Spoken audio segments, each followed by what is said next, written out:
নবীজি বললেন নবীরা তো ঈমান আনবেই, আল্লাহ রাব্বুল আলামিন নবীদেরকে নির্বাচিত করেছেন।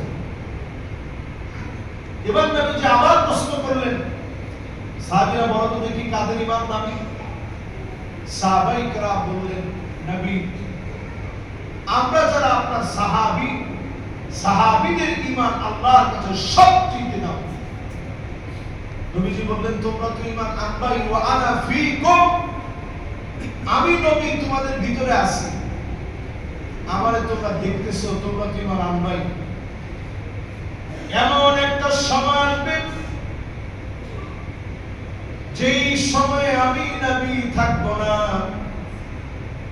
আমার এমন কিছু উম্মত আসবে মান